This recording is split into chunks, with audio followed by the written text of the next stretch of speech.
Bonjour, je vous retrouve avec plaisir pour ce nouveau partage concernant les énergies, alors en particulier de la conjonction Jupiter-Mars, hein, qui aura lieu le 14 août, mais aussi bien sûr des énergies qui ont déjà commencé à se faire ressentir et puis qui poursuivront, hein, leur trajet, notamment à partir de cette conjonction, puisque comme vous le savez, une conjonction donc est un point, je dirais, quasiment neutre entre deux planètes.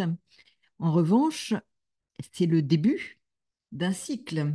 Donc, c'est une conjonction séparative. Mars va être, au moment de cette conjonction, à 16 degrés, comme Jupiter sera à 16 degrés du signe des Gémeaux. Et poursuivra ensuite Mars son chemin autour de la roue du zodiaque. Donc c'est une conjonction séparative. Là s'engage comme le cycle, comme la dynamique. Donc nous avons potentiellement ce moment-là qui peut être bien entendu important, mais il est davantage déclencheur d'un cycle, d'une dynamique pour en particulier ceux qui ont soit Mars ou Jupiter comme planète dominante, qui ont un point particulier à 16-17 degrés, 15-16-17 degrés, mais 16 degrés en particulier des Gémeaux, ou 16 degrés au carré en Poisson, ou 16 degrés au carré en Vierge, puisque les carrés sont des aspects dynamiques, qui sont des défis à relever. Et puis aussi à 16 degrés du signe du Sagittaire. Alors là, vous avez effectivement ces quatre signes très concernés parce que au même moment où se déroule cette conjonction, il y aura la Lune en Sagittaire, donc le signe opposé au signe des Gémeaux. Donc c'est cet axe Gémeaux-Sagittaire qui est concerné, activé, les échanges, la communication, oui, l'information, la transmission. Et puis, cet axe également concerné, Poisson Vierge. Axe ici où l'on trouvera en Poisson Saturne à 17 degrés, rétrograde, et Vénus qui formera une opposition. Alors, nous avons hein, une orbe hein, qui permet de considérer en effet que Saturne et où Vénus est opposée à Saturne. Et puis, donc, Mercure, planète maîtresse du signe des Gémeaux et du signe de la Vierge, qui sera rétrograde au tout début du signe de la Vierge, en domicile. Donc en domicile, il est euh, plus à l'aise, plus puissant, il est chez lui, et là, il va, à la fois en étant rétrograde et en Vierge, demander ou proposer ou nous permettre d'utiliser une énergie de réflexion, d'analyse, pour justement ne pas partir au quart de tour, nous emballer. Mais il n'est pas seulement question de s'emballer, il est aussi question d'entreprendre avec enthousiasme, de nous engager potentiellement dans une action nouvelle, dans des échanges, dans des communications, des partages, des réseaux, pour permettre de favoriser des actions, d'avoir des opportunités d'échanges constructifs qui vont nous permettre, à travers une ouverture de conscience, une ouverture par rapport à des orientations nouvelles, des propositions nouvelles, des formes d'enseignement qu'on pourrait commencer, de formation que l'on pourrait donner ou recevoir, de faire des projets aussi en termes de voyage ou de voyage presque, je dirais, à vocation de développement personnel, de cheminement personnel, d'ouverture de conscience.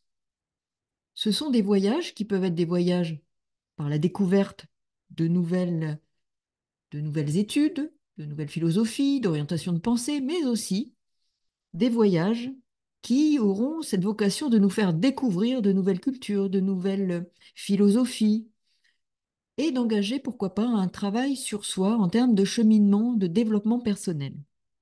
Cet axe, Vierge-Poisson, occupé là par Vénus-Mercure, hein, va aussi potentiellement nous demander d'être vigilant, de prendre notre temps, de disséquer, d'avoir le discernement, de développer notre sens du discernement à travers ce que l'on pourrait découvrir en termes d'informations, de connaissances, de culture nouvelle, mais au sens large, hein, et de connaissances aussi avec un C majuscule, afin de d'orienter, d'orienter nos semaines et mois à venir différemment. Et vous savez que Mars fait le tour du zodiaque en 2 ans. Donc cette conjonction avec la planète maîtresse du Sagittaire où se trouve la Lune, Jupiter, hein, dans cet axe des communications, de l'ouverture aussi, des échanges d'esprit, nous pourrait nous demander à la fois, non pas seulement de nous ouvrir à d'autres connaissances, donc des rencontres nouvelles, mais aussi de ne pas nous disperser avec Mercure, Vénus en Vierge. À la fois, il est question d'approfondir, d'aller plus en profondeur de connaissances, de ne pas nous disperser, de ne pas rester dans la superficialité de connaissances, et à la fois de nous ouvrir, d'ouvrir nos horizons et de prendre conscience, d'élargir notre champ de conscience. Donc nous serons amenés, avec ces énergies, les uns ou les autres, et ceux plus particulièrement qui ont des points au degré dont j'ai parlé, hein. Alors, en carré ou en opposition, il s'agira de défis qui pourraient au départ nous, nous faire ressentir comme quelque chose de l'ordre du frein ou de l'inconfort, hein. N'oublions pas que Saturne est au carré de cette conjonction Jupiter-Mars, au carré de la Lune.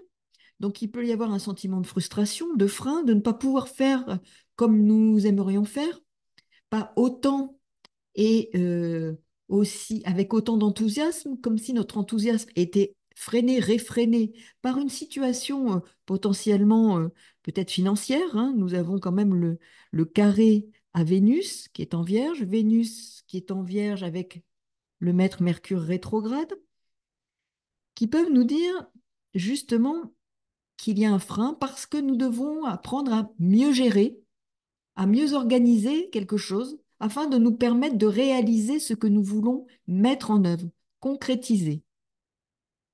Donc, revoir une organisation, revoir une planification, avoir plus de discernement dans notre gestion d'une situation ou d'une affaire, afin de nous permettre de matérialiser, de concrétiser, d'agir avec l'enthousiasme et la dynamique qui pourraient s'engager à ce moment-là. Donc, il ne s'agit pas de ne pas pouvoir, surtout de ne pas perdre confiance, parce qu'il sera tout à fait envisageable d'obtenir ce que l'on souhaite, mais en revoyant potentiellement notre projet, notre voyage, l'organisation de notre voyage, ou de notre implication dans un projet, de revoir cette implication, de revoir notre organisation personnelle, de réajuster, de faire preuve de plus de discernement dans ce projet. Et ce qui est intéressant, c'est de voir que cette conjonction Jupiter-Uranus va aussi être se réaliser, hein, sur cette étoile fixe qui est Rigel. Alors nous avons ici un point important parce que vous savez que Rigel est une étoile fixe qui, je dirais, apporte, apporte quelque chose à la puissance de cette conjonction. Et je voulais justement faire un point là-dessus parce qu'elle est à la fois, alors pour Ptolémée, hein, elle est de nature Jupiter et Saturne. Et vous voyez que Jupiter est en conjonction avec Rigel et au carré de Saturne. Et cette étoile fixe, hein, à 16 degrés 57 des Gémeaux, hein, apporte en quelque sorte la bienveillance. Elle est plutôt en faveur de quelque chose de positif, d'une aptitude aussi à l'inventivité. Et avec Mars, elle est favorisée. Jupiter-Mars sur Rigel favorise la dynamique de cette étoile fixe qui est porteuse de bienveillance, de réussite, de gloire, effectivement, mais pas la gloire comme on l'entend, la réussite de nos entreprises, de la dynamique de nos actions, parce qu'il y a une forme d'optimisme et de bienveillance à mettre en œuvre quelque chose avec confiance. Confiance en la providence pour mener à bien un projet qui peut nous paraître contrecarré, ralenti, mais dont il est question davantage d'approfondir la nature, d'organiser mieux, de mieux planifier. Donc ça, c'est important. Et puis, nous avons aussi, là, Mercure, qui se trouve sur l'étoile fixe, alors plus ou moins 1 degré, l'étoile fixe Régulus, qui est à 29 degrés du Lion. Donc ça, c'est important parce que Mercure étant la planète maîtresse à la fois du Gémeaux, du signe des Gémeaux et de la Vierge, Vénus étant en Vierge, au carré de Jupiter, cette conjonction-là, avec Régulus, est quelque chose qui va être important. Pourquoi? Parce qu'effectivement, cela va s'ajouter à ce qui se joue avec la conjonction Jupiter-Mars sur notamment eh bien, cette étoile, Rigel, cette étoile fixe, et que nous dit Régulus? Eh bien, elle, en revanche, elle va demander d'être vigilante parce que il peut y avoir potentiellement violence, potentiellement des difficultés, et puis une forme de, de force à vouloir être plus indépendant, plus libre, s'émanciper de contraintes. Donc, il va y avoir une volonté de s'affirmer, de s'exprimer avec Jupiter, Mars, qui peut être favorisé si l'on tient compte de certaines contingences et de la nécessité de bien préparer, de bien s'organiser, de bien planifier. Et Saturne est là pour nous le rappeler, surtout en rétrograde, de préparer, de prendre le temps, de ne pas avoir peur, d'approfondir, afin que ce que nous préparons puisse avoir une manifestation concrète dans une dynamique qui s'organisera et peut-être davantage à partir de 2025. Donc regardez ce que vous êtes en train ou ce que vous aimeriez préparer, engager, pour le préparer encore davantage, pour mieux le planifier, mieux l'organiser. Parce que quand Saturne et Neptune se retrouveront conjoints au tout début du bélier, en début de, enfin, voilà, début milieu du semestre, du premier semestre 2025, ce que vous aurez organisé, préparé dans ce signe du bélier dont la planète maîtresse est Mars, pourra trouver des manifestations concrètes et vos aspirations pouvoir se manifester concrètement. Donc, ne soyez pas impatients, n'ayez pas envie de vous libérer de joues qui seront peut-être qu'illusoires alors qu'il vous est demandé de préparer, d'organiser, de planifier mieux, d'approfondir, plutôt que de partir au quart de tour. La réussite, je dirais, est à la clé puisque cette conjonction débute sur l'étoile fixe Rigel. C'est favorable, mais il va être question de votre propre engagement dans ce défi qui vous est lancé, qui nous est lancé. Donc c'est important. Et puis vous avez l'étoile fixe Altaïr qui est au premier degré du Verseau et Pluton repasse sur ce premier degré. Et cette étoile fixe Altaïr va nous parler, alors qu'elle est d'une nature Mars et Jupiter, et vous voyez que Mars et Jupiter sont conjoints ici en Gémeaux. Vous voyez vraiment là, nous avons des étoiles fixes qui nous parlent énormément d'une toile de fond qui pour nous est un levier extraordinaire pour aller vers la réalisation, la manifestation d'aspiration, mais dans quelques semaines, quelques mois. Et c'est important de regarder pour chacun d'entre vous où se situent ces étoiles, hein, puisqu'elles sont fixes et elles sont au même endroit, mais au regard de vos planètes, de votre évolution solaire. Si vous plaquez votre évolution solaire sur votre thème natal, de voir les aspects que ça peut former, parce que vous aurez des indications sur ce qui peut se jouer pour vous. Et là, Altaïr nous parle de courage, de volonté, d'hardiesse presque, hein, de bravoure, de force, de robustesse, qui vont bien avec cette alliance Jupiter-Mars et, n'oublions pas, Altaïr, qui se trouve donc dans le Verseau, à 1 degré du Verseau, nous parle bien de ces qualités-là.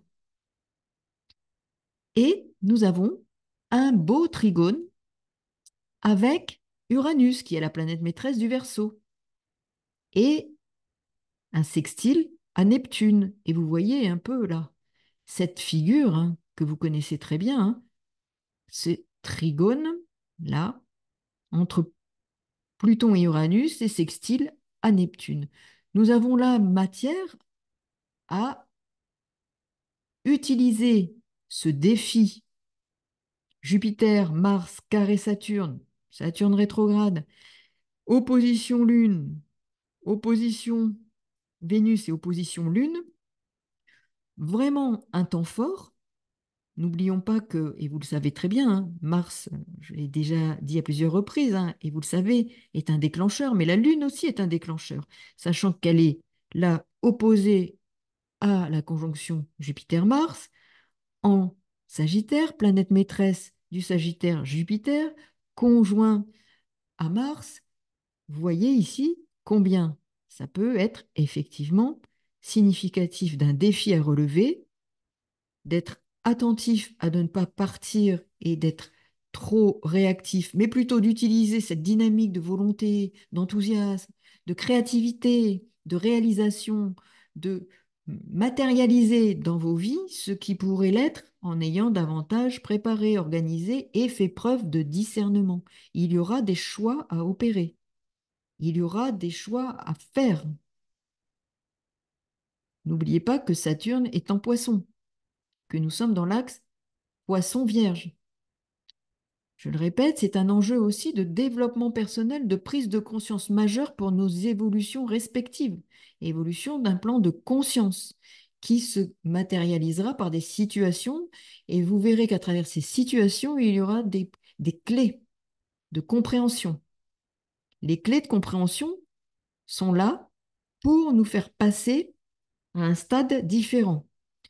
Ces prochains mois vont être l'occasion d'une transformation majeure pour chacun d'entre nous. Donc, ça peut passer par des crises importantes.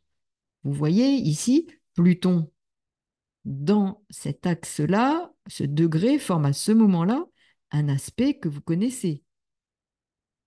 Vous voyez ici, avec Mars. C'est important de voir combien, ici, nous avons un enjeu majeur pour évoluer, pour relever un défi de transformation en passant par des crises qui peuvent être des crises.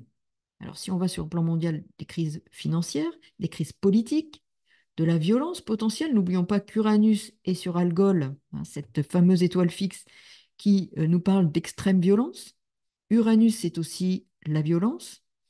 Donc soyons prudents parce qu'il va y avoir des allers-retours et Uranus sera au même degré qu'Algol, du 27 septembre au 29 octobre, puis un troisième passage sur le même degré du 26 avril 2025 au 12 mai 2025. Donc ce n'est pas terminé. Je vous le répète, Uranus, planète maîtresse du Verseau, où se trouve Pluton. Donc là, avec Pluton, je dirais qu'il y a quand même matière à essayer de comprendre ce qui peut se jouer. Parce que c'est une nouvelle énergie. Pluton En Verseau, Uranus en Taureau, vous le savez, axe Taureau-Scorpion, c'est une nouvelle énergie de conscience. Et les lunaisons successives sont inscrites dans un processus de conscientisation majeur au plan individuel comme de la planète mondiale au niveau des actions politiques. Pluton, c'est éminemment politique. Il va encore faire un passage dans les derniers degrés du Capricorne. Et là, nous sommes effectivement dans une fin, et c'est le dernier nettoyage par rapport à des choses relatives aux institutions, au niveau politique, aux structures politiques, mais aussi potentiellement financières. Soyons vigilants.